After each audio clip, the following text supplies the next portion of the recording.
back in 2017, tawag ko pa nun sa'yo, ate. Today, as I ulit po, sorry. My boy, congratulations. Ito na yun, bro. Solid. Ano ba yan?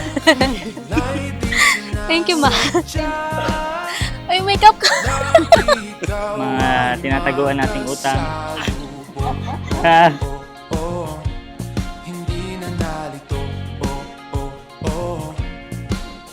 Huwag mo nang pigilan pa. Mga mata'y di nakatingin sa iba.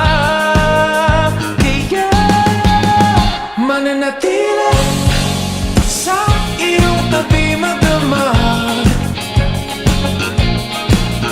Ating paligid, hindi na natin napapansin.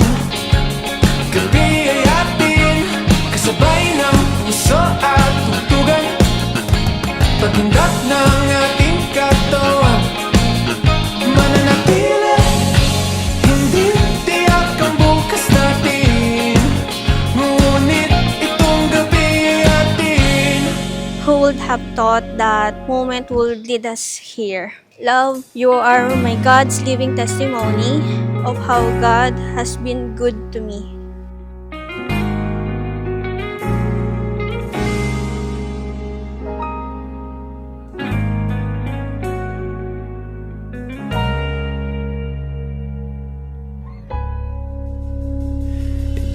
Galaro tayo ng 2020 sa tablet, sa church pa rin. Tapos, doon talaga napansin ko na, hindi naman ako feelingero, pero napansin ko na feeling ko may gusto to sa akin. You are any girls could ask for. You got the looks, the brain, and syempre, you got a good heart. Alam kong gusto mong marinig ngayon to ng mga tao na yung crush ko 7 years ago, asawa ko na simula sa araw na to.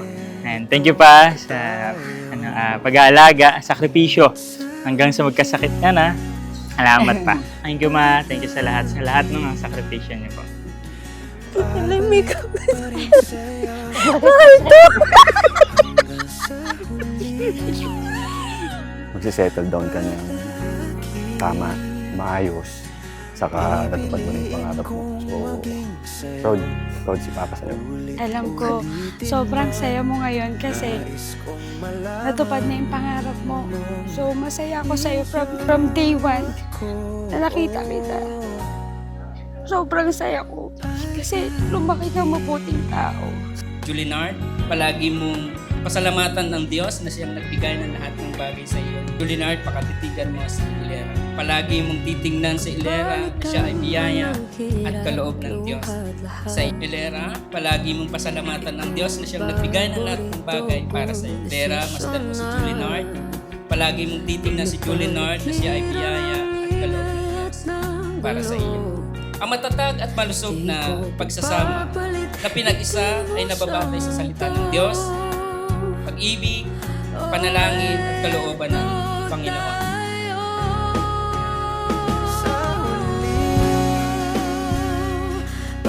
Sabi ko kay Lord, kung hindi pa siya ang nilaan mo para sa akin at hindi pa siya ang mapapangasawa ko, wag na lang.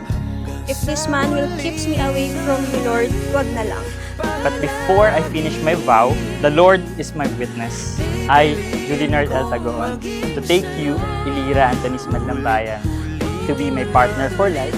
From this moment forward, I promise to continue loving you, stand by your side, and face every challenge together. You are my life's greatest blessing, my best friend, my forever, my peace and my safe place. Today and for all our tomorrows, I am yours and I'm beyond happy to spend this lifetime with you.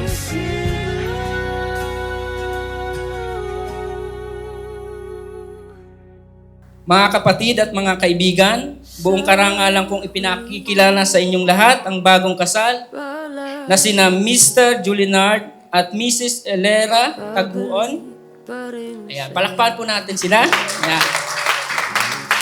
Julinard, ito na ang pinakahihintay mo at ng lahat. Ibigay mo na ang pinakaunang legal na halik.